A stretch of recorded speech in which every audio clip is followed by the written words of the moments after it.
אוקיי, התוכנית הזאת זו תוכנית שעוזרת לספורטאים להגיע למקסום הפוטנציאלי שלהם.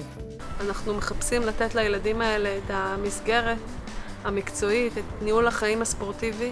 מעבר לאישיות ולדמות שתעמוד מול השחקן של טייס קרב, הוא מביא עוד ערך מוסף בצורת התכנים והתוכנית שבעצם טייסי הקרב עוברים. אם זה מה שהם רוצים להגשים את החלום שלהם, ואנחנו נותנים להם עוד משאב שהוא משאב רציני, אז אנחנו נשמח.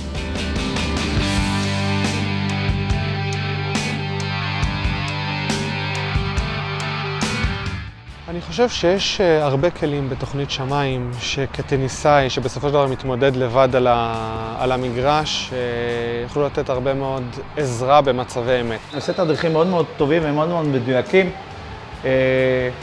אבל קיבלתי שיעור מאלף באיך ומה לעשות.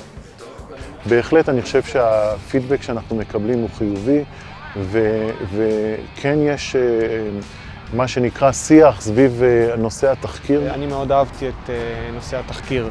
מאוד דיבר אליי, אני חושב שזה משהו שאפשר לעשות אותו בתקופה יחסית קצרה. זה נותן המון למאמן כלים, איך להתמודד מול הילדים, איך להעביר תדריכים, איך להעביר תחקירים, ואיך לשפר את עצמו, את המאמן, שזה הכי חשוב, ואיך לשפר את המאמן. אבל כבר אני רואה את המאמנים ואני עוקב אחריהם, אחרי 2-3 פגישות, איך הם מתייחסים היום לבקרה באימון, לתוכנית האימון ואת ההערות שהם נותנים. זה סתם לדוגמה, יש לי שחקן שכל הזמן מדבר איתי, הוא אומר לי, ערן, טעיתי ככה וככה ושגיתי, הוא בא והוא נותן לך כלים לעזור לו. זה כמו אימון אישי. אז הפרויקט הזה הוא מדהים כי הוא נותן לכל אחד התייחסות ספציפית לרמה שלו. השחקנים שלי פנו לרונן המדריך וביקשו ממנו עזרה וטיפים מסוימים, איך להתמודד עם דברים מבחינה מנטלית, וקסם, במשחק לאחר מכן ראיתי כבר את אותו שיפור. זה הרבה, זה גם ללמוד איך לתחקר את המשחק ואיך להוציא ממנו את המרב, וללמוד מהטעויות וגם ללמוד מהדברים הטובים, וגם זה סוג של חוויה, כי זה לא דבר שעושים בדרך כלל. אני ממש חושב שזה משפר וזה נותן כלים לילד להתמודד עם החיים היומיומיים, לאו דווקא בספורט, גם אחרי הספורט. הכנתי טוסט, ואז הוא נשרף, ועשיתי תחקיר בראש למה זה נשרף לי.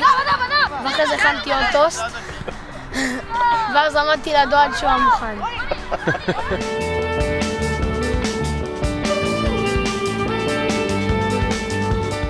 נפגשים פה פעם בשבוע, ואני חושב שאנחנו עוברים בחודשיים האלה האחרונים תהליך מדהים, גם עם הילדים וגם אני מול הילדים, וזה הדבר הכי חשוב.